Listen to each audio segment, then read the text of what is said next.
All right, so the talk tonight is going to be about a specific person, which is unusual for Austin School lectures. Usually I do some like overwhelmingly large event that's unwieldy. In this case, the person is named Khalid ibn Walid. He was a 7th century Arab. He was actually born probably sometime around 592. So end of the 6th century, but most of his life was in the 7th century. And experiences taught me, and for those of you who've had me before, that I should never start my stories at the beginning. I need to start my stories way before the beginning. So that's what I'm going to do. And that's in part because I want to make sure that I ground him firmly in the period that he's in. Like I want to make sure that there's a good understanding of why what he does is so interesting, and also just sort of a sense of why it matters. I'm going to start also by making a completely subjective statement that when it gets on the Austin School YouTube channel will draw a bunch of ire, and I'll probably get a stream of nasty comments, but I like that. So, and it is this, that Khalid ibn Walid was one of the 3 greatest warriors of all time. And that's one of the reasons why I want to cover him, is because I just want to do a profile in a person who, if you're interested in warfare, it totally embodied warfare. So this is a talk about war. And I'll probably also get a little bit of flack for over-glorifying war, which is cool too. I'm okay with that as well. For the record, when I was at the University of Maryland University College, in their history department, we were trying to create a war history department. So this is part of my mental illness. So having said all this, I want to start by actually attacking the way history is taught in the United States. And the reason is because of the way we structure Western civilization courses. So if you take Western Civ 1 and Western Civ 2, the general idea, and most of the textbooks are set up this way, is that Western Civ 1 will cover everything till 1492 or 1648, whatever arbitrary year they picked to stop Western Civ 1. And then Western Civ 2 will be everything since 1648.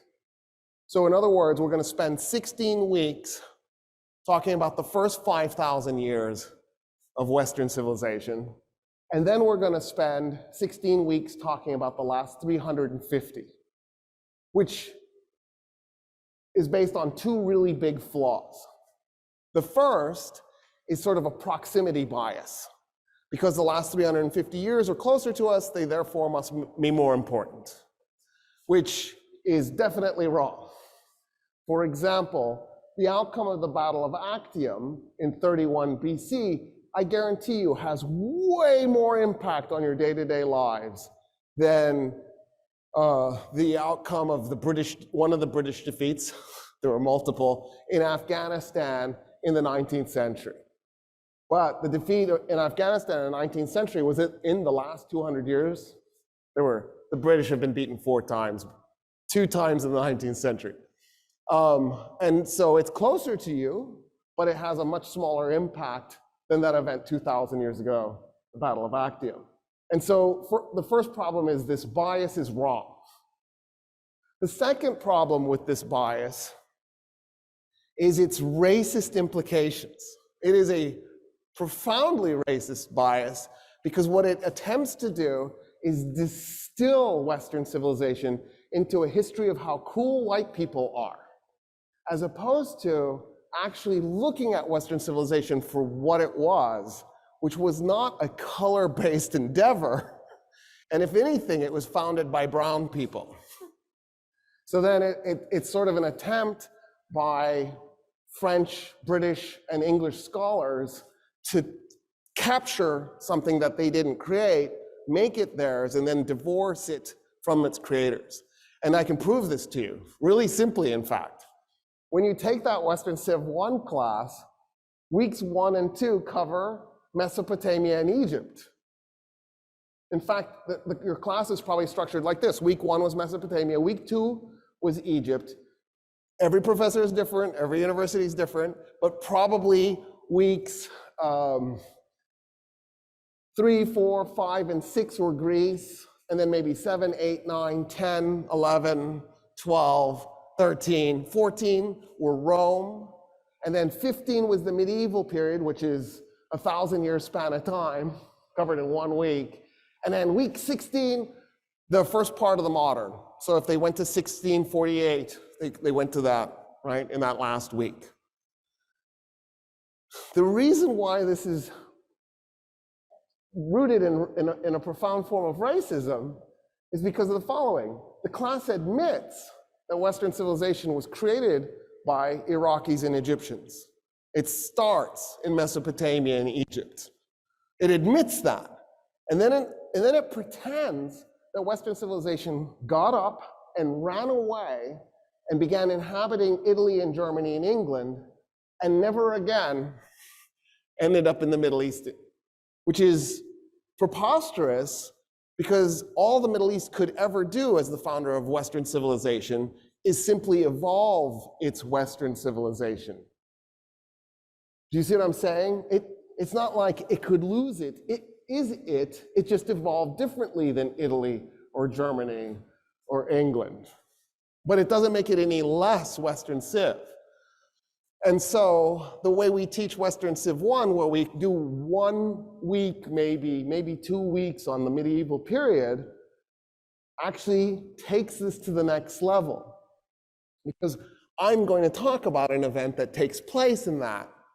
We act as if the medieval period, which we call the Dark Ages, only took place in Europe.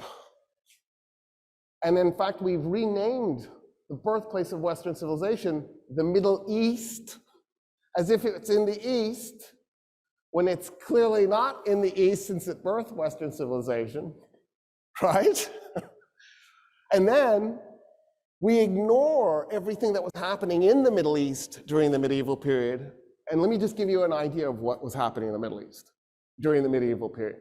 So while Europeans had no indoor plumbing and no paved roads, and their life expectancy was 40, and the way they took care of their waste was they would do it in a chamber pot and fling it into the street, the Middle East had indoor plumbing that brought fresh water in and took sewage water out. The Middle East had streets that were lit up at night with oil lamps. In part because I want to set the mood, show you the technology that was available at the time, and then tell you why what follows. It's the Battle of Karhay. I didn't actually, so I pulled up this map. I was having the hardest time finding a map. I was at the point where I was going to make a map, but I was running out of time. And then I thought, you know what? I got to find something. And I kept digging and digging and digging in the Googles. And I believe this is the man who made this map is Polish. If you're not Polish, I'm so sorry. I just guessed. But it's okay because most of the names are in either the Persian names or the Roman name. If I'm wrong, forgive me, but it's somewhere right in there. So what is today the southern end of Turkey, a little bit to the east, just north of Syria. The reason that battle took place is because of what a guy named Gaius Julius Caesar did. You guys incorrectly call him Julius Caesar. Caesar, I'm going to do it too, because it's fun. Who doesn't like to mispronounce things on purpose? Caesar decided his family was going bankrupt, that the best way that he could solve the bankruptcy was to start an illegal war with the Celts living in Gaul, conquer them, and then plunder their resources and enslave them. And so that's what he does. And he becomes fabulously wealthy and he saves his family from bankruptcy. He was part of a secret illegal arrangement with 2 other men. The 3 men were in the Senate. There were 2 patricians and a plebeian. The Senate always wanted a plebeian on board, and the plebeian, of course, was Pompey Magnus, the most famous plebeian to be in the Senate. And then Caesar, who was a patrician, and another guy named Crassus. Nobody ever remembers Crassus. Crassus and Pompey hated each other's guts, And there was a little bit of fear that maybe a civil war would break out. So to prevent the civil war, Crassus, Pompey, and Caesar got together and created this secret little power arrangement so that they could control the Senate, and then basically the three of them would rule Rome, and everybody would pretend somebody else was doing it. Isn't that cool? Crassus sees what Caesar does, sees how wealthy Caesar becomes, and goes, whoa, I want this. Crassus was the governor of Syria. So he thought, what's the nearest rich place I can go conquer? And he went, it's Persia, let me attack it. And so he took 40,000 Romans, and they marched from Syria into the Persian Empire, and they met at Carthage. 40,000 Romans. 32,000 infantry, and they were heavy infantry, right? Think of Roman legionnaires with the interlocking shields and the spears called pilum, and they had a little gladius, a little short sword, and they would march in tight ranks, heavily armored. They were basically just a giant human wall, pointy human wall, because they had the spear sticking out. And then about 4,000 light cavalry and about 4,000 medium cavalry. And they went. And they meet the Persians at Carthage. They meet 8,000 Persians on horseback, 8,000 infantry, cavalry, and which is what they had. They had 8,000 cavalry. And the Persians that they met were light cavalry with bows and arrows. So the Romans are like, oh, we got this. 40,000 versus 8,000, what are they gonna do? Shoot arrows at us? So the Persians ride up and they fire arrows from horseback. And the Romans were like, okay, testudo. Testudo is where you take the shields, they interlocked. You could connect them together. And so they locked them together this way, and then the row behind them held the shields up like this, and then the row behind them held their shields up so that they interlocked to make a roof and a wall, and the Persian arrows bounce harmlessly off the top. It probably sounded loud, but otherwise nobody's injured. And so at this point, the Romans are chuckling. They were like, what are you gonna do, just keep doing that? You'll run out of arrows eventually. And so then the Romans march forward slowly, and then the Persians turn around and fire another round of arrows at the Romans, and then they ride off. So now the Romans think, okay, well, let's chase them. So they go out of testudo, because you can't run like this. You can't run holding a fort in the air. You need to lower your shields. So they lower their shields and they take off on foot running. And they're chasing the 8,000 Persian horse archers. The Persian horse archers turn around in their saddles and fire backwards. Nobody had ever done that in battle. The Romans are shocked. They're so surprised by the thing, they don't have time to pull up testudo, and hundreds of Romans go down. This rattles the Romans. They're like, whoa, we can't just chase these guys. Okay, we need to be a little more cautious. And the Persians start running up a hill. So now the Romans are slowly following after them. And the Persians turn around and shoot, but because the Romans are slowed down, they go back into testudo, and not many are injured. They don't quite get into testudo in time, so some of them do get injured. And so it slows the Romans down. They're getting a little nervous about all of this. But then the Persians go over the top of the hill. So now the Romans are like, well, we might as well run. They can't shoot through the hill. So they start running, and they run up the hill. And just as they're cresting the hill, to their shock and dismay, the Romans see 1,000 cataphracts. Cataphracts were fully armored soldiers on top of armored horses. The first time Europeans will do that, put a fully armored man on top of an armored horse, is 14 centuries later, at the end of medieval Europe. The Persians were technologically 14 centuries ahead of any European society in terms of heavy cavalry. 1,000 cataphracts was far superior to 8,000 Roman cavalry. because they were tanks. There was almost nothing you could do to them. And they're charging up the hill as the Romans are charging down the hill. So the Romans charging down the hill are trying to stop, and they're shouting to the guys behind them, hey, stop running. But the guys behind them can't really hear them, in part because some of them are on the other side of the hill, but in part because of all the noise. And the guys running down the hill can't stop running, because if they do, they'll get knocked down and trampled to death. And so they're forced to run towards these cavalry units. They can't get into formation, and the cataphracts cut through them like a hot knife through butter. It's a catastrophe. Romans are dying everywhere. The cataphracts get to the top of the hill, they turn around and come back through. They get to the bottom of the hill, they turn around and come back through. The Romans are doing everything they can to try to create order and get back into combat formation, and they can't do it. Eventually, Crassus's son, who is up on the hill, gets identified by one of the Persian warriors. They kill him, cut off his head, stick it on a spike and jam it into the ground so that his dad can see his head. The Romans are completely disheartened. Crassus comes up with a new strategy, because while the cataphracts are going up and down the hill, the horse archers return, and they're just shooting arrows at the Romans who can't get into formation, let alone go into testudo. And so the Romans are getting hammered by arrows and cut to pieces by these heavy cavalry men. And so he decides, you know what we'll do? We'll just fight this until the Persians run out of arrows. It's always a bad day when your goal is to get the other side to run out of ammo because they're shooting at you. You know what I mean? It's also a really bad day when the Persians brought 1,000 camels loaded with 1,000 arrows each.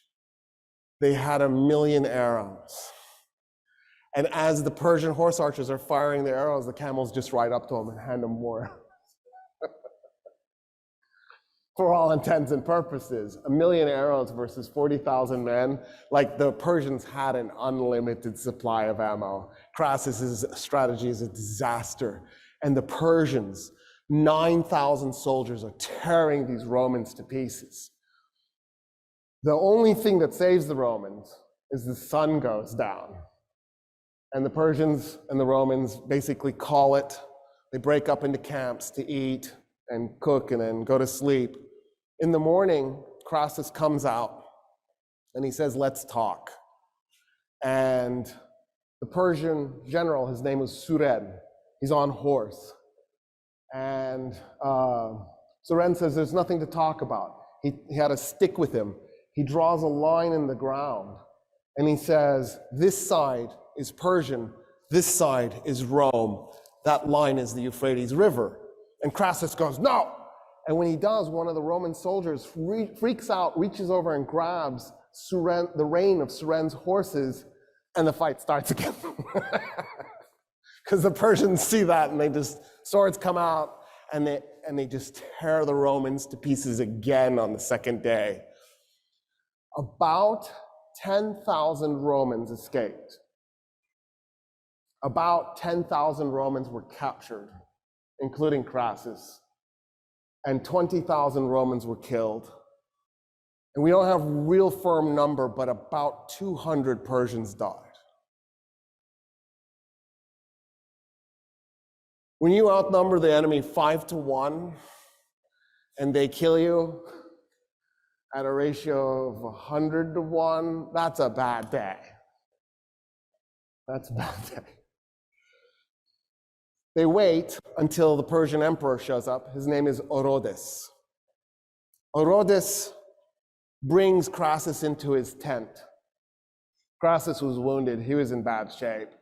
The Persian surgeons were treating him because they wanted to keep him alive so that Orodes could have a nice conversation with him. They kept him alive. They bring him forward. They have him get on his knees in front of the Persian emperor. And Orodes goes, the most important thing in Persian culture is to be a good host. You are my guest in the Persian Empire. You came here for gold. I will provide. They pried open Crassus's mouth and they brought a pot of molten gold and they poured it down his throat. That event triggers almost 700 years of back and forth warfare between the Romans and the Persians, just back and forth. If you were to take all the fights and stum them together, the Romans managed to keep, so this is the border between the Romans and the Persians. They managed to keep something like this for most of that time period because the Romans had a fantastic navy in the Mediterranean. So every time the Persians would capture Syria or Palestine or Egypt or Anatolia, the Romans could respond with their navy and deploy troops behind the Persians. And then that made it so the Persians could never really hold any land to the west of their empire. But as a general rule, the Persians usually won. Not always. The Romans sometimes beat up on them. But in the 3rd century, one Persian emperor, a guy named Shapur, beat 3 Roman emperors, and in fact, so badly he captured one Roman emperor with 2 whole intact Roman legions. He was the first Roman emperor ever captured alive in battle. Crassus was not an emperor. He was a member of the Senate, and he was a governor, but he wasn't an emperor. The first captured Roman emperor ever was Emperor Valerian. In case you wanted to know that. Rome gets into really big trouble. In fact, so does Persia. They both get into really big trouble. In fact, all of Western civilization gets into really big trouble. And the reason is because of Indonesian fishermen. You know how they can go rogue. They're so dangerous. The Indonesians had discovered there were a bunch of islands through the middle of the Indian Ocean, and you could hop from island to island. So even though they didn't have truly ocean-worthy vessels, they had vessels that were ocean-worthy enough, you could get between the islands.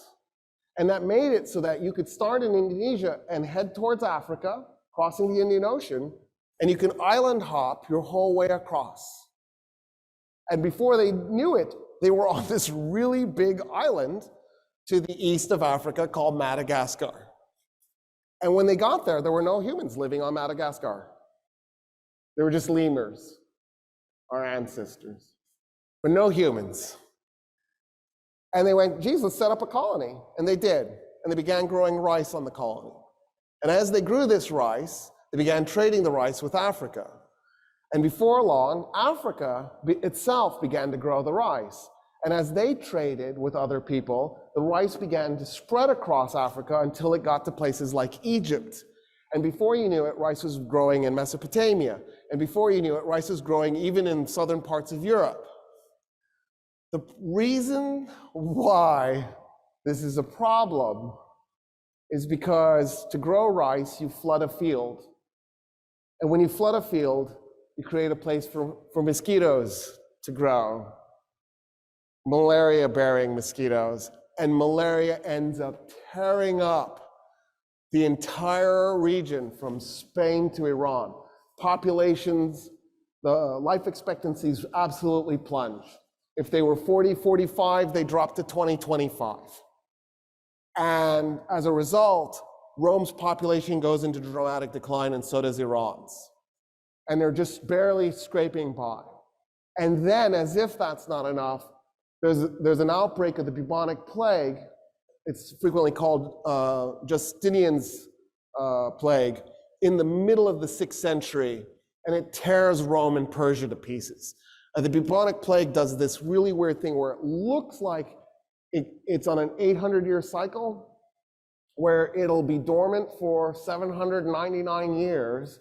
It'll wake up, tear through the human population for a year, maybe 2, max, and then go dormant again. When I say tear through the human population, the last bubonic plague outbreak, which was 1348, killed 40% of Europeans in a 1-year span of time. It killed 60% of Middle Easterners and North Africans in that same year. So just put this in perspective, we're running about a 2% fatality rate with COVID, not a 50% fatality rate. And then the bubonic plague goes back to sleep.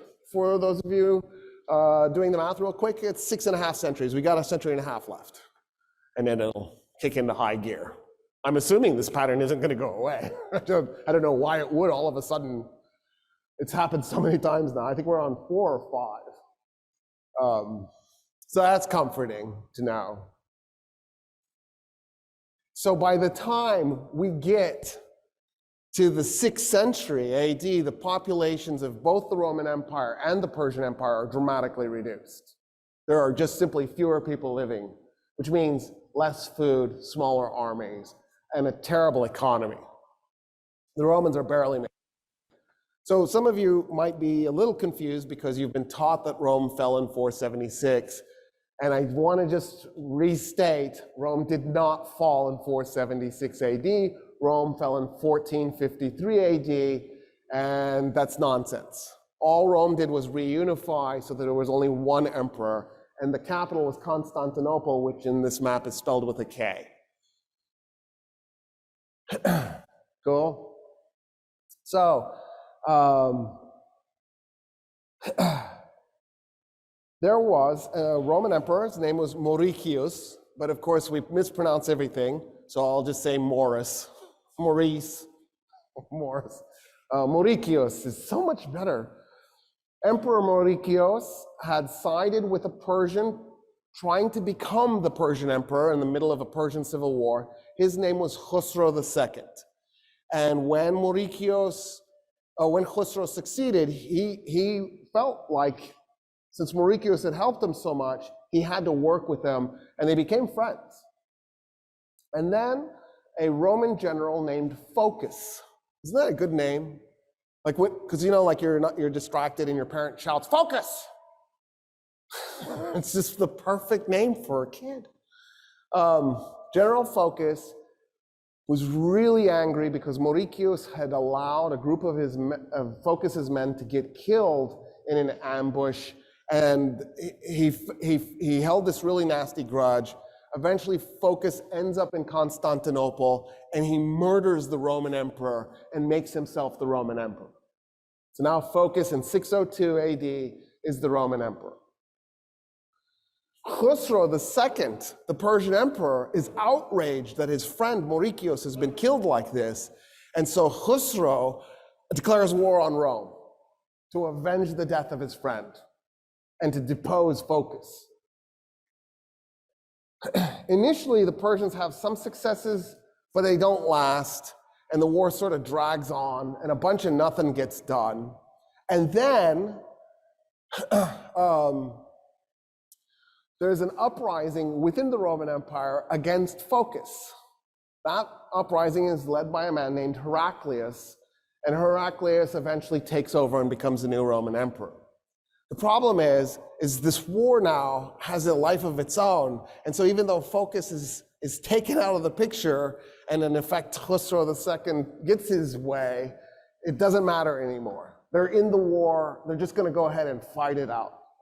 And to make a long story short, a Persian general, his name was Shahbaraz. See where there's parts of the Roman Empire that they have vertical lines through them? Shahbaraz carved that chunk of the Roman Empire off and began ruling it himself, basically, because he eventually himself rebels against the Persians. And so there actually ends up being 3 empires. One empire that stretches from Egypt to Armenia, ruled by Shahbaraz, the Persian Empire to the east and the Roman Empire to the west. Eventually, Heraclius makes a deal with Shahbaraz to try to make him the new emperor to end the war. Heraclius actually ended up raising Shahbaraz's son. His name was Nicetas, and he raised him as a Christian. And so Emperor Heraclius is thinking, Nicetas will eventually become the Christian ruler of the Persian Empire. The struggle between Rome and Persia will finally end. And so he pushes really hard, backs Shahbaraz. Shahbaraz finally takes over Ctesiphon, the Persian capital, in 628. So this war went 26 years. He takes over the Persian capital, becomes the Persian emperor. He even mints a coin with his face on it, and 40 days later is stabbed to death. But the war ended, so that was good. It's just the goal wasn't achieved. 628.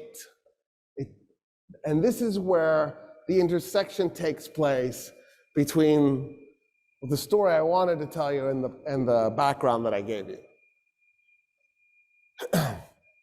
In 610, in Arabia, so if you went right off the map to the south, that's where Mecca is. And then Stephen's going to scroll down for us, right there, where it says Mecca. There is a man who receives prophecy from the Archangel Gabriel, and his name is Muhammad, and he becomes the prophet who will create Islam. I'm not going to give you the whole story, but I just want to make sure that we're clear approximately what we're talking about. In 622, the people of Mecca kick him and his followers out. So for 12 years, he built his religion in Mecca. He's kicked out by the Meccans who hate his religion, in part because they're worried that his religion is going to interfere with their prophets, but also his religion might replace their religion. When the Prophet Muhammad created Islam, his original goal was to take Christianity and Judaism and reunite them. He believed that it was an accident that Judaism and Christianity got separated, and he believed he had received the word of God to fix that and put it back together. But as time goes by, he concludes that the Christians and the Jews don't want anything to do with his new religion, and he realizes he's created a third Abrahamic religion, and it's separate. He ends up in 622 doing the Hijrah, which takes him to Yathrib, which on this map is spelled Yatrib. And the people there in Yathrib take him in, and eventually the city gets renamed Medinat al-Nabi, which means the city of the prophet. Today we just call it Medina. So if you look at a map, you won't see Yathrib on there, a modern map. You'll see Medina. That's that city. In 625, the Muslims are going to have a fight with the Meccans, a battle, Uhud. And the Meccans beat the Muslims. In 627, the Meccans attack Yathrib, and they fight a battle called the Battle of the Trench. Khalid ibn Walid was a soldier in both of those battles. In 625, he was there when the Meccans defeated Muhammad and the Muslims, and he was fighting for the Meccans against the Muslims. In 627, he's there again at the Battle of the Trench, where the Muslims defeat the Meccans. Afterwards, and we don't know exactly when, but within 2 years, he switches sides and he converts to Islam. In 629, that's why I know it's within 2 years, he's marching with soldiers from Yathrib north. So see where it says Petra? Go to the east of that, there's a city called, or a town called Muta. And he marches towards Muta with this army, 3,000 Arabs, 3,000 Muslim Arabs. And their goal is to attack the Roman Empire, because they're in it. See where it says Bani Ghassan? The Ghassanids were Christian Arabs who fought for the Romans. Where it says Banu Lahm, those were Christian Arabs who fought for the Persians. So I'm going to have to be careful here when I say Arabs. So I'm going to try to remember to say Muslim Arabs so that you know I'm not talking about the Christian Arabs fighting for the Romans or the Persians. Right? But for the record, there are Jewish Arabs too in the whole mix, just to make it really complicated.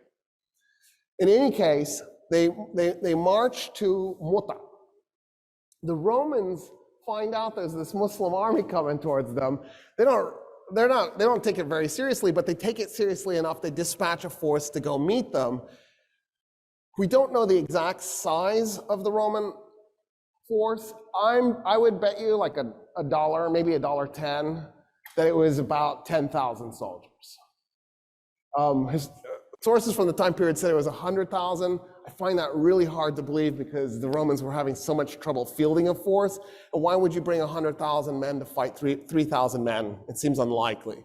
But anyway, the number is probably 10,000, maybe 20,000. It's not 100,000.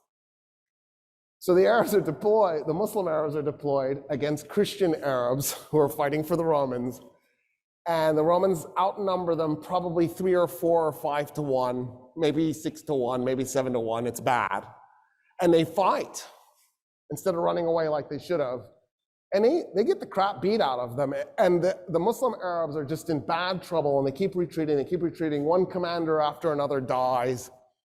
Finally, the last commander turns to Khalid ibn Walid and goes, I want you to figure out how to get us out of here. And hands him the banner to put him in command of the Arab army, the Muslim Arab army.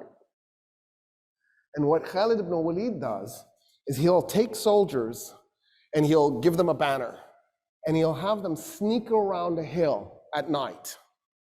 So they're behind the hill. And then in the daytime, he'll have them come over the top of the hill. And then when they arrive where the Arab army is, he secretly sneaks them another banner. They sneak around the backside of the hill, and then they'll come over the top of it again. And then he gives them another banner, and then they'll go around the back of the hill and they'll come over the top. So the Romans watching this are like, man, look at all the reinforcements they're getting. And it was just the same group of guys that just kept marching in a circle around this hill. And then when the sun went down, he would have each man set 5, 10 campfires and then try to keep walking around in front of the campfires. So the Romans watching it would not only see a bunch of campfires, they would see all these men walking in front of the campfires. And he just kept doing these tricks. And what it did was it kept the Romans from attacking, because the Romans thought, man, I don't know how big that force is. There's so many of them. And he kept doing this until he finally got far enough away from the Roman army, he could just tell his men to run, let's run. And they ran. That is the only battle Khalid ibn Walid was in command of where he didn't win. It was the first time he was ever in command, and he was put in command after they had already lost, in circumstances that were impossible to win. The Prophet Muhammad will eventually capture Mecca, and when he does, he'll own the western part of Arabia and the very eastern part of Arabia, but not the rest of it. And this is important because Arabia had never, ever, ever in its entire history up until that moment been ruled by a single political entity. Not, the Arabians had never ruled Arabia, the Persians had never ruled Arabia, the Ethiopians had never ruled Arabia, the Romans had never ruled Arabia. At one point, the Ethiopians had captured a piece of Arabia, the Yemen. And then of course the Persians have that chunk over there in the northeast, and the Romans had that chunk in the northwest. But no one had ever ruled all of Arabia as a single political entity. The closest anybody had come, in fact, was the Prophet Muhammad. When he died in 632, he had gotten such a big chunk, he probably had about 40% of Arabia. He was replaced by a guy named Abu Bakr. Abu Bakr didn't take the title king, he didn't take the title emperor, he took the title follower of the messenger of God, and became the ruler of this Muslim-controlled chunk of Arabia. He made 2 armies. He sent one army from Yathrib due east, and he sent the other army south to Yemen. And his goal is to finally, once and for all, conquer Arabia and rule it. And actually, he was ruling from Mecca at that point. The guy he put in charge of his army that went east was Khalid ibn Walid. And Khalid will do a series of battles against a heretic who was claiming to be the real prophet in an event called the Ridda Wars. And Khalid will win battle after battle after battle. And by 633, Arabia is unified. So the campaign started in 632. It took less than a year. And in part because of Khalid's decisive victories in the center of Arabia. At that point, there's argument amongst historians exactly what happened next. Did Abu Bakr order Khalid to keep going, or did he tell Khalid to stop? It's entirely possible either is true. He doesn't stop. That's the important thing. Whether he was told to stop or told to keep going, he doesn't stop. And he goes towards the very southern tip of Iraq. So see where it says Sabur? He's headed in that direction. He ends up fighting a battle in what is today Kuwait. It's called the Battle of the Chains. The Persian general Hormuz chains up his elite soldiers to show the Arabs that there's no retreat, that the Persians will fight to the death because they've made it so they can't retreat because they're chained together. But also because Khalid relied heavily on cavalry, it would be impossible to do a cavalry charge through them because there are chains in between them, so there's no way to get through. What Khalid liked to, the way battles went back then, everybody did this, the Persians, the Romans, everybody did this, is they would send champions to go fight each other before the battle. But what the Arabs liked to do was first poetry. So they would get their best improv poet, because they would improv right there. They didn't have a poem written in advance. And they would get that poet to shout to the other army a poem. And the belief was that if you shouted a good enough poem, the other side should give you the field and walk away. And of course, the Persians are like, screw you, we don't even speak Arabic, we don't know what you're saying. So after the Arab shouts this poetry at the Persians who are annoyed, Khalid walks out and says, I'm my champion. I'll fight the Persian champion. That's a problem for the Persian general then, because if he doesn't go fight, it's general versus general. If he doesn't make it general versus general, it makes him look like a coward. So the Persian general goes, okay, let me fight. And they go out and they fight, and Khalid ibn al-Walid kills him within like 30 seconds. It's a really quick fight. And so now the Persians are going to go into the battle without their general. And what Khalid did was he just kept using his cavalry to do these charges against the Persians that just kept them off balance until finally he broke up their order. And what they should have done was they should have repositioned, or they should have retreated a little bit and then repositioned, but they can't because they're chained together. And he swings his cavalry around the backside and starts harassing them, and he tears them to pieces. The estimate is that he brought 18,000 men against 20,000 Persians, the same Persians who tore those Romans to pieces almost 700 years prior. And he walked away with a couple hundred killed, and the Persians lost, and most were killed or captured. And then what he's going to do is he's going to work his way along the western bank of the Euphrates River. And his goal is the city that's labeled as Herat there. At the time, it was called Hira, or at least the Arabs called it Hira. And he's heading towards Hira. And he'll fight 3 more battles. The rivers Walaja, and I'm drawing Ulais, Walaja Ulais in the river. And one of the battles, I don't remember which one, I'm slightly embarrassed, but not really. There's 50 battles, dude. I can't keep all this straight in my head. At one of the battles, one of the Persian generals is like, screw this, because Khalid kept going, I'll be your champion. And he walks out, now the Persian general is stuck doing the same thing. And the first thing that happens in the opening moments of the battle is the Persian general gets killed. And so this Persian general goes, okay, I bet that bastard's gonna do this again. So he buried a dozen Persian soldiers in the battlefield right where he thought the challenge would take place, with straws so they could breathe through it. He buried them in the night so that in the morning they would come out and do the challenge. And then what was supposed to happen is once the challenge started, the 12 Persian soldiers would jump up and they just murder Khalid right there. So Khalid walks out, the Persian general walks out, the 12 men jump up, and one of Khalid's cousins was in the army, the Muslim Arab army. And he's like, that's not fair. And he runs out and joins Khalid, and the 2 men murder the 13 Persians. And then they destroy the Persian army. And he would use different tactics every time. And one of the battles, what he did was he'd snuck 2 cavalry units behind a hill, and the Persians were in between his men on the other side of the hill and his army. And he just kept slowly backing his army up and making a circle, a half circle out of it. So the Persians would kind of go into the middle, and then he signaled his cavalry that came riding over the hill, and they attacked the Persians from behind, completely surrounded, destroys them. He captures Hira, and then on the way So see where it says Peraz Sabur? That is Anbar, the city of Anbar in Iraq today. He's heading towards that place. That's where he wants to go. And he's going to fight 3 battles, one after the other in succession. And here's what he does. So there were 60,000 Persian soldiers in 3 separate armies, 20,000 each. And they're coming for him. And by this point, he's down to 15,000 men.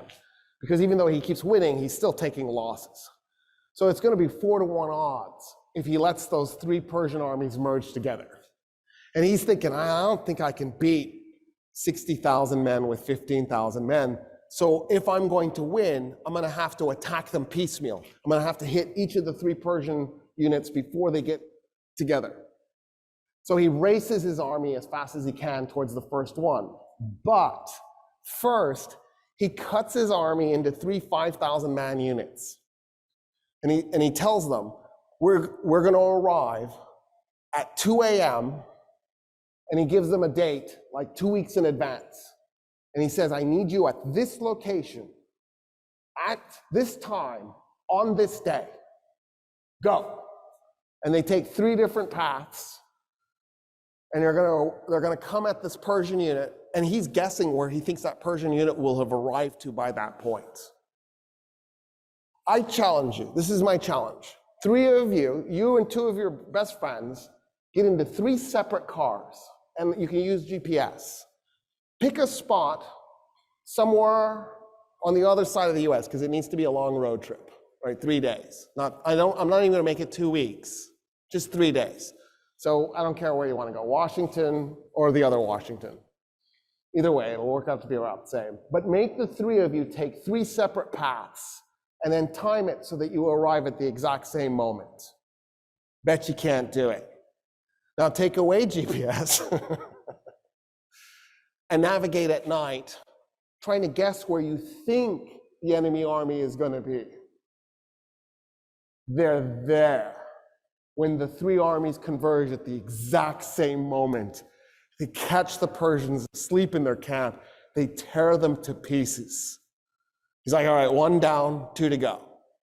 He looks at his men and he goes, this is where the Persian army is the next one's going to be. And he tells them, I want you there this day, this time. Go. 3 different ways. And the 3 units charge as fast as they can. And they get there. And the Persian army is there. And he destroys that one too. And then he tells his men, all right, we got 1 more. 1 more. And go. And they arrive at the right time, on the right day, in the spot where the Persians were at night. And they wiped out the 3rd 20,000-man unit with almost no losses. They dispatched 60,000 men in a maneuver that I bet a contemporary military force would never be able to execute, let alone 3 times in a row. Insane. It shouldn't be doable. He gets to where it says Dura. That's the city of Firaz. Firaz was the border between the Roman Empire and the Persian Empire. The Persians and the Romans hated each other's guts. They had been fighting each other 628 plus 52, right? It was 53 BC, the Battle of Qarhae, but there's no year 0, so you have to subtract 1. That's why I'm doing 52. So what is 28 plus 52? 80. For 680 years, the Romans and the Persians had been fighting each other. Can you comprehend 680 years of warfare? Like, I don't even know what that means. What does that even mean? By the time Khalid ibn Walid gets to Firaz, the Persians and the Romans looked at each other and went, you are no longer the enemy. We have a new enemy. I don't know where these guys even came from. Because you have to remember, at this point in time, the Persians had been an empire for 1,200 years. And the Romans had officially been an empire, calling themselves an empire, for 600 years, but they had been imperial for the 300 before that. Because even before Rome was an empire, it owned Spain, it owned North Africa, it owned Syria, it owned Turkey, it owned Greece, right? And so you have 900 years of imperial history for the Romans and 1,200 years of imperial history for the Persians. There's 21 centuries between those two empires. And they're also technologically the most advanced civilizations on earth. And they had massive populations compared to the Arabs. They're down because of malaria, but the Arabs don't have any rivers. They don't have the agricultural capacity to support large populations. The Arabs are outnumbered, they're out-technologied, they're out-moneyed, they're out-experienced, they're out-equipped. And Khalid, in 1 year, has captured Iraq. Our military was there for 8 years. We didn't capture anything. We captured IEDs in the face.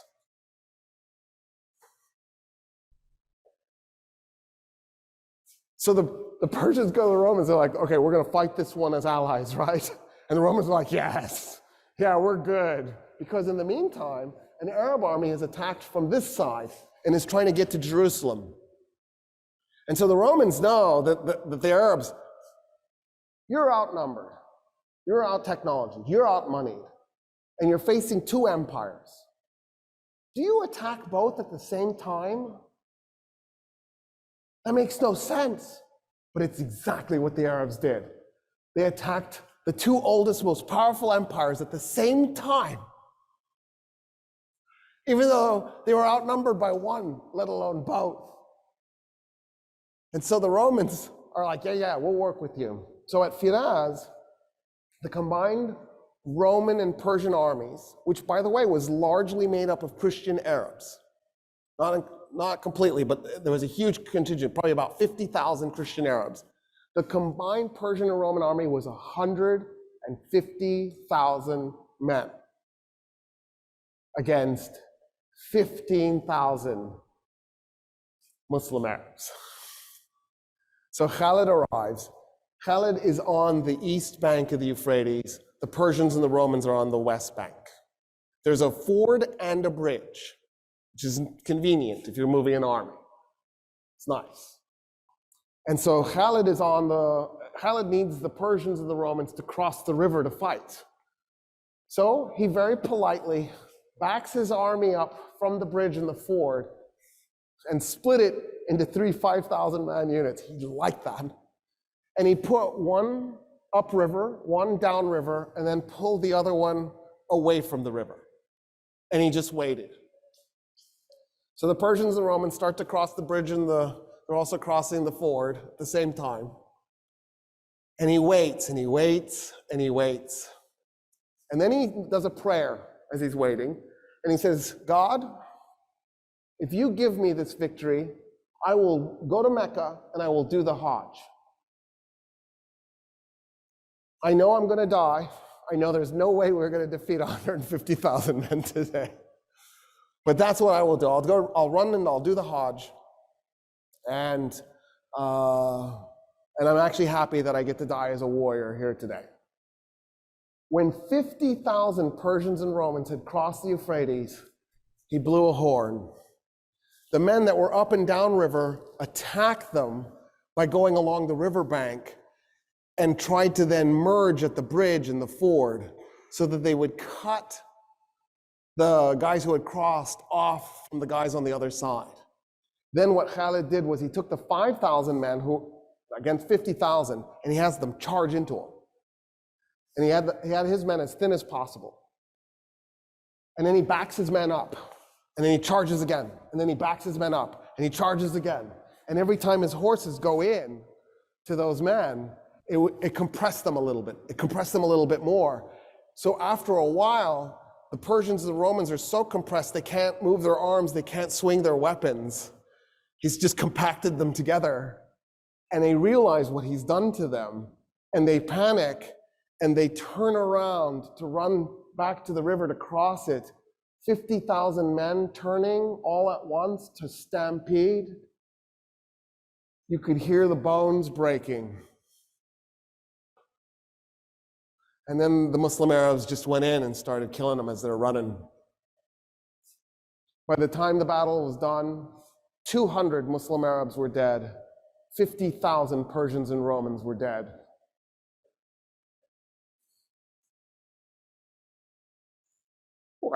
What is this? Khaled's like, okay, I'm alive, that's a surprise. And so what he does is he orders his men back to Hira. So what he does is he says, okay, I need to arrive at Hira. I need to show up on top at the front of my army, but I've got to now go to Mecca to do this Hajj.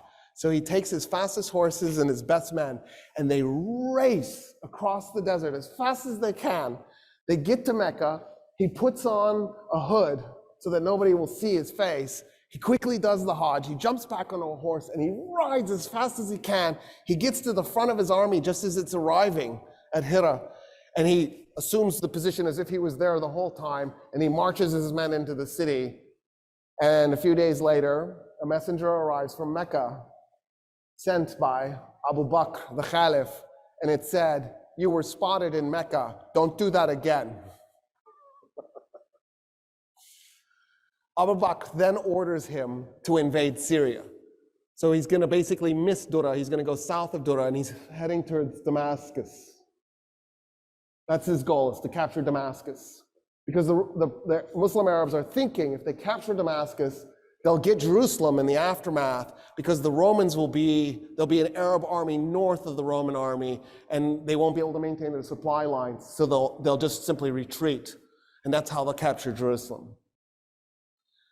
Khalid takes his men across this really nasty chunk of desert in a logistical feat that would be hard to replicate with a contemporary army today. He just takes his men through a spot that has no water and no food, and he gets them across. They show up in Syria, they come up to Damascus, and he captures the city. At that point, Emperor Heraclius is tearing his hair out, trying to figure out what to do, because all of this is a shock and a surprise. Nobody ever thought the Arabs were a threat. Where is this even coming from? So Heraclius goes to Antioch, which is on that map as Antiocheia, but it's Antioch. And they had renamed it Theopolis, which is City of God. And he shows up, and he's hunkered down in there, and he gets together his generals, and he decides to launch a counterattack. And what Heraclius' idea is, you send 4 Roman armies, and you catch the 4 Muslim Arab armies in 4 separate locations, and you take them out piecemeal. Heraclius does not want to ever have a situation where he's bringing all 4 of his armies together, because he doesn't have the economy to support having that many men in one location. There's just too few people. The infrastructure has fallen apart. Word reaches the Muslims that there are these 4 armies now coming towards them. The commander of the 4 armies is a guy named Abu Ubaidah. Abu Ubaidah was told that he was in command, and Khalid was relieved of command.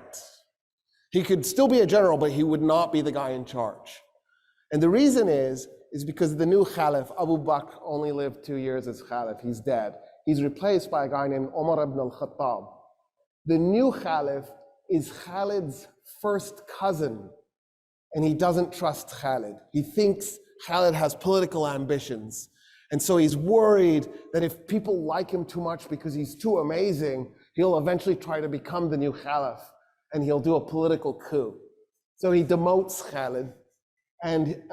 But so Abu Ubaidah orders the Arab armies to head over towards where it says Al-Jabiyah.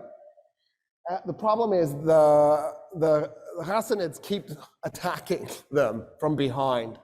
And so the Muslims try to figure out what to do. They decide to hold a conference.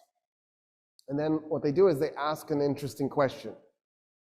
Abu Ubaidah does, the commander. And the question he asks is, would you guys rather have Khalid in charge or me?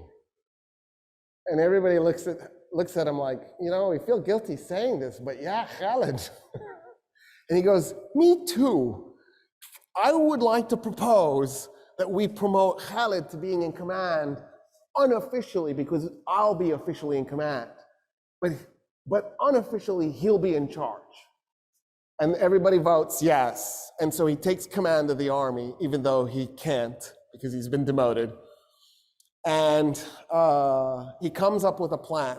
And the plan is to head back a little ways towards Damascus to get away from the Ghassanids, to a spot where the Muslim army, I don't know how I should do this. Should I aim myself like this? It's weird talking to you with my back. I'll do it this way. So on the south end of the Muslim army is this giant ravine. And then there's a plateau. It's called the Plain of Yarmouk. And the ravine is the ravine of Yarmouk.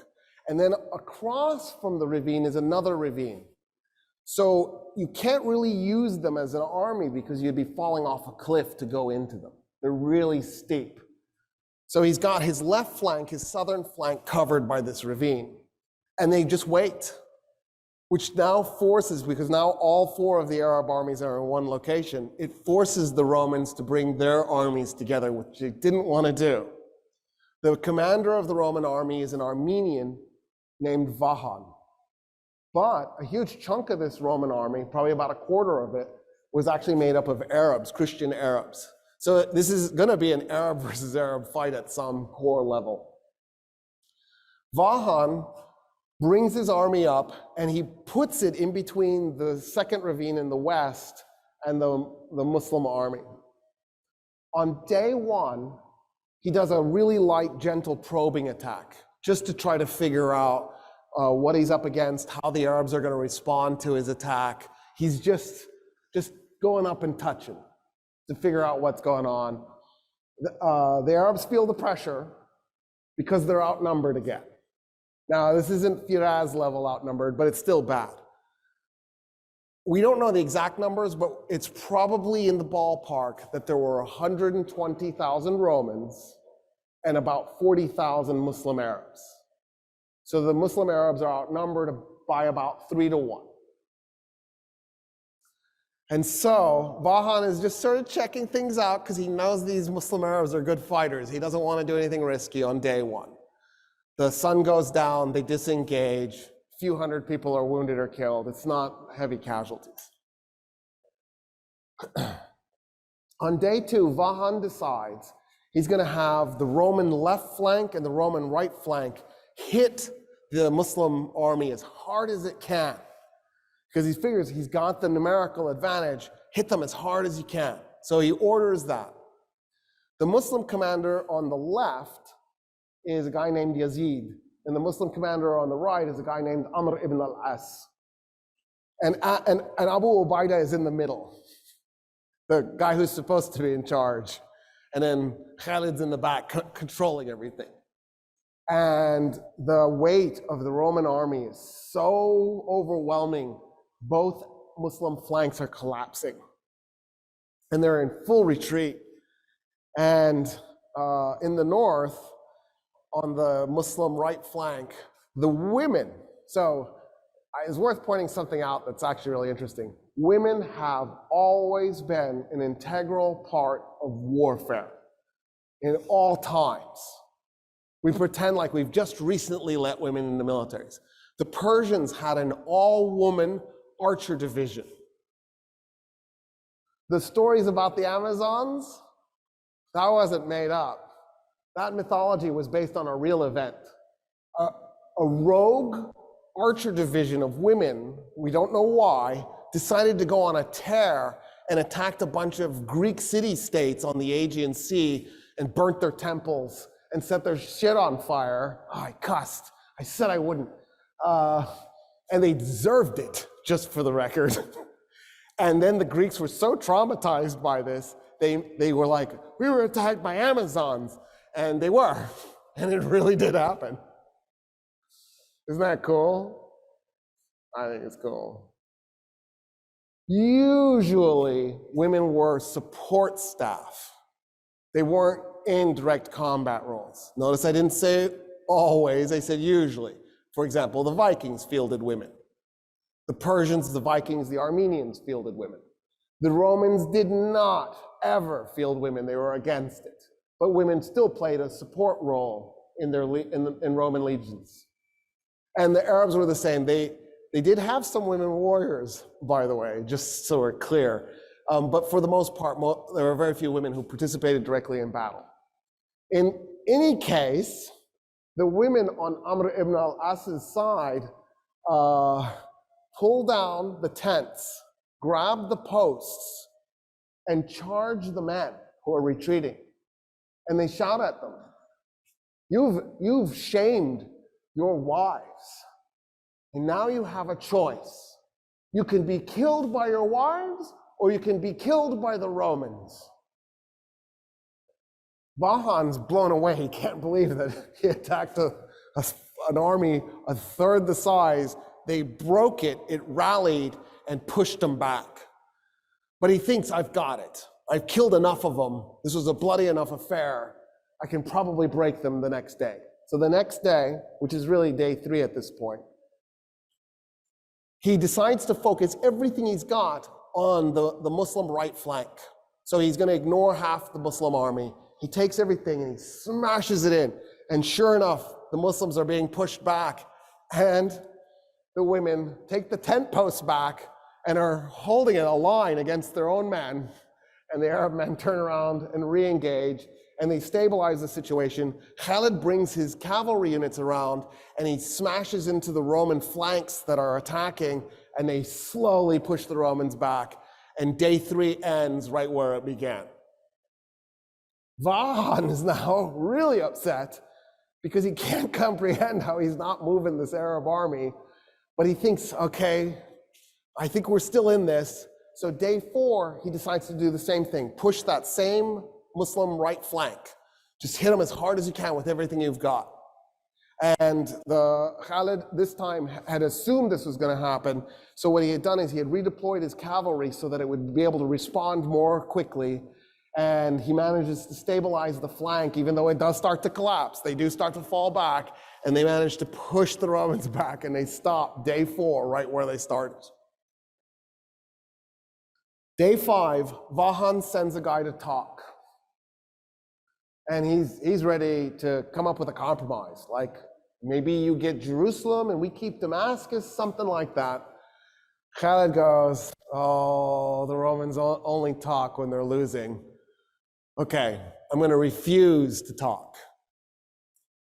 Day 6, he took all his cavalry. It was about 8,000 men. Out of his 40,000 men, about 8,000 were cavalry.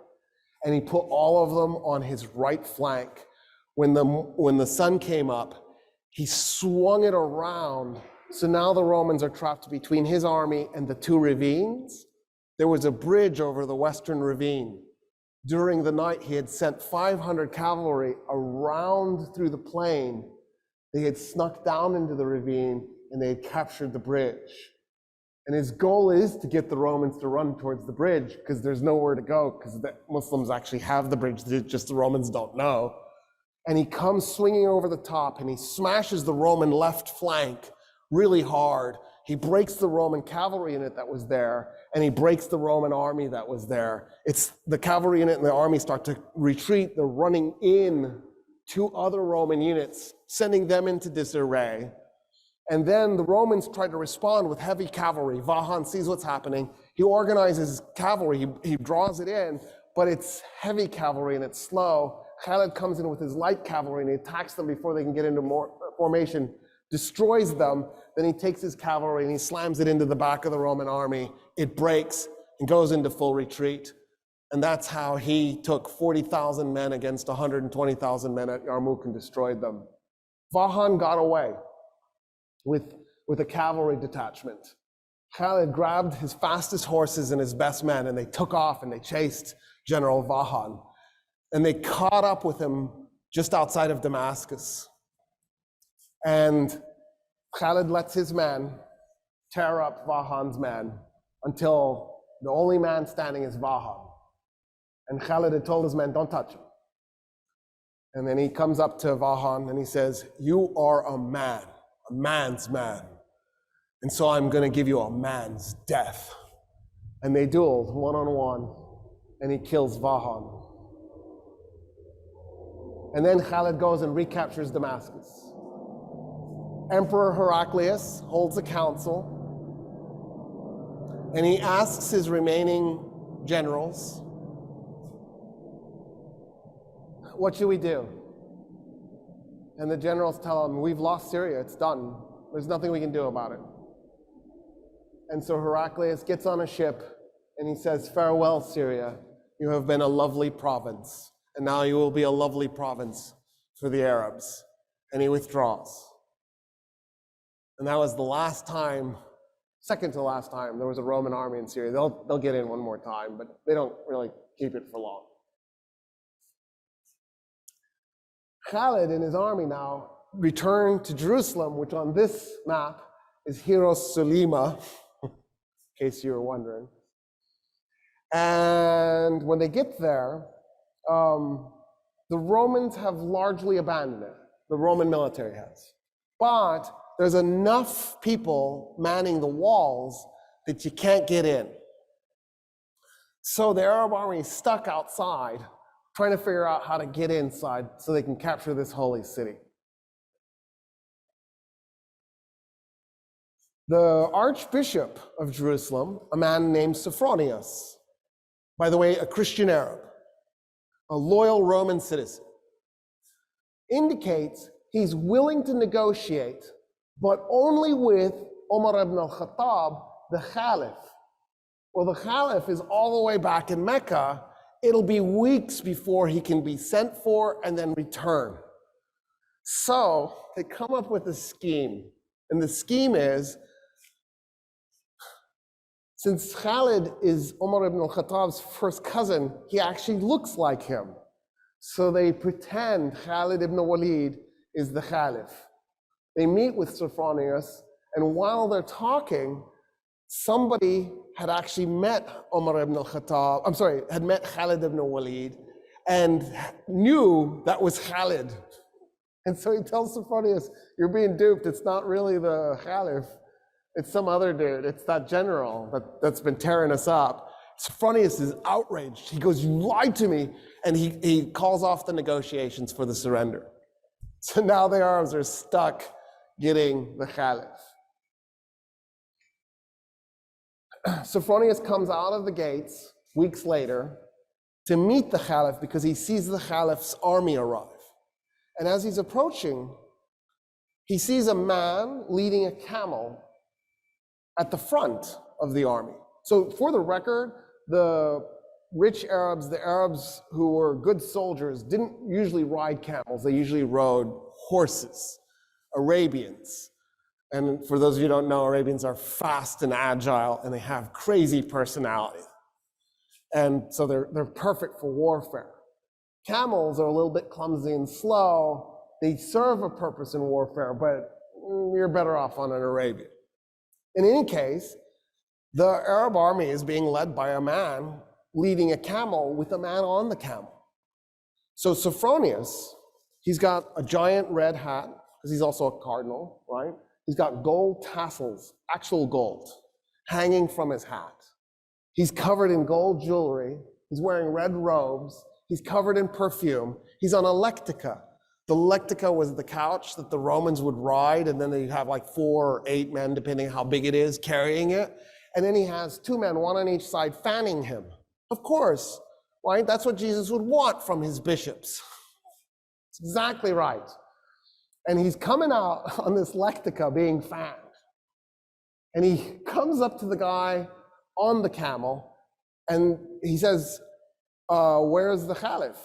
And the guy on the camel does like this. He nods with his head at the guy leading the camel. So Sophronius turns to the guy leading the camel and goes, where's the Caliph? And the guy leading the camel says, I'm the Caliph. And Sophronius goes, dude, you're dressed in rags. The guy's pants were mended multiple times. His shirt was mended multiple times. And he goes, no, I'm the Caliph. And Sophronius goes, you've just conquered Iraq and Syria and all of Palestine minus Jerusalem. How is it you're so poor? And the Caliph goes, well, why would I collect wealth? We're not doing this war because I'm trying to plunder anything. I'm a humble man with humble needs. I just need good meal. And then Sophronius goes, why aren't you riding the camel? And Omar goes, that's my servant on the camel, and we take turns so that neither one of us gets exhausted. At this point, Sophronius is like, oh, what? Who just conquered us? What are these, Marxists? And so Sophronius gets off the lectica because he's shamed off of the thing. And he says, okay, I want to talk to you about our surrendering the city to you. And the Caliph says, I have an idea. Let's walk to the city and I'll tell you what I was thinking the terms would be. So we'll start there. And Sophronius goes, yes, of course. And as they're walking, Umar ibn al-Khattab says, why don't we do this? All Roman politicians leave Jerusalem. You just go, if you're a politician. So if you're a top bureaucrat, an officer, and you can take anything you can carry. So you can take gold, as long as you can carry it. And Sophronius goes, okay, that's reasonable. That's actually more than reasonable. I just assumed you'd enslave them and take their gold. I don't see how anybody would be mad about that. And then what else? And the Caliph goes, oh no, I was thinking that's it. We don't do anything else. And Sophronius goes, wait a minute, I am really confused. So when us Romans capture a city, we enslave a segment, we plunder the city, probably a little bit too much raping too. We might even burn some of it just for grins and giggles. And then we declare it to be ours. What about that? And Umar ibn al-Khattab goes, no, we're not gonna do any of that. No plundering, no raping, no enslaving, we don't do that stuff. And then Sophronius goes, oh, but you're gonna seize property in the city. And the Caliph goes, no, we're not gonna take anybody's property. We're gonna leave the city exactly like it is. The only thing I wanna do is eject the Roman politicians with whatever they can carry. And Sophronius goes, there's nothing to negotiate. Yeah, we surrender the city this instant. I don't understand, actually. They walk into the city. Khalid is one of the men following. Amr ibn al-As, all these guys, they're on foot. If they've got their horses with them, they're leading their horses by the reins, right? Because the leadership is on foot. There's no way they're gonna ride in. They're walking. And this is a holy city to them because Jesus is holy to them, because the Jews were holy to them. And so they see this as a holy city. Sophronius goes, tell me about your religion as they're walking through the streets. And so Umar ibn al-Khattab starts telling him about Islam. Sophronius goes, it just sounds like a variation of Christianity. I feel like our religions are shockingly similar. And Umar ibn al-Khattab goes, yeah, because they are. We thought we were doing Judaism 3.0. It never occurred to us that we were going to be received as being so different. And he goes, okay, since you've given us such amazing surrender terms, my alarm is going off and I can't turn it off. And it's so embarrassing. It's telling me to put my kids to bed. I should have remembered to turn it off, but it didn't occur to me. He says, you've given us such amazing surrender terms, and because I feel such kinship with your religion, will you do me an honor? Will you come to my church and pray in your Muslim way next to me as I pray in my Christian way? And Umar ibn al-Khattab goes, never. And Sophronius goes, why? He goes, I'm the Caliph. The first place I pray in Jerusalem is going to become a mosque. The Muslims will take it and they will create a place of worship for Muslims. and you will lose it. And I don't want you to lose your church. And Sophronius goes, oh, okay. What if we find an empty piece of Jerusalem and we just pray there? And Umar ibn al-Khattab goes, yes, I accept. An empty piece, something that nobody owns. So they go and they find an empty lot and they pray. The Archbishop in his Christian way, the Caliph in his Muslim way, side by side. It is a mosque today, that spot, commemorating the first place that the first Muslim Caliph prayed in Jerusalem. He nailed it. He knew what was coming. And he saved the Church of the Holy Sepulchre for Christians, because that's the church Sophronius wanted him to pray in.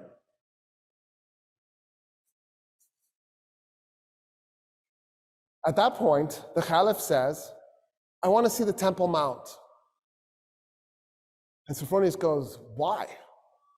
And the Caliph goes, because it's holy. It's holy to everybody. It's holy to Christians, it's holy to Jews, it's holy to Muslims. And Sophronius goes, nah, we haven't been treating it as holy to anybody. And Umar ibn al-Khattab goes, what do you mean? And so Sophronius says, so after we tore down the second temple of Solomon, when we conquered Palestine, we turned the Temple Mount into a garbage dump to punish the Jews. And the Caliph goes, what do you mean? And Sophronius goes, yeah, there's like 500 years of refuse on that thing. It's just a garbage dump. And he goes, show me. They walk up to the Temple Mount, and the Caliph can't believe what he's looking at. He falls on his knees and he begins clearing the garbage by his hands. His army sees their leader on his knees clearing garbage, and they run up and they start clearing the garbage themselves. And they clear the garbage off the Temple Mount. The Caliph goes, okay, I want to meet some of the Jews living in Jerusalem. And Sophronius goes, there are no Jews in Jerusalem. And the Caliph goes, what do you mean there's no Jews in Jerusalem? The city is holy to the Jews. How could there be no Jews? And he says, well, us Christians, we pretty much murder them every chance we get. We really hate Jews. In fact, in the war we just did against the Persians, the Jews sided with the Persians. And so we murdered 20,000 Jews in Jerusalem and completely purged the city of its remaining Jewish population. And Umar ibn al-Khattab goes, no, this is wrong. You can't do this. And so he turns to a convert to Islam, a Jewish convert to Islam, and he says, I need you to find me 80 Jewish families that were willing to volunteer to move to Jerusalem so we can reestablish a Jewish presence in this city. And that's how the Muslims conquered Jerusalem. And that's the stuff that's left out of your history books.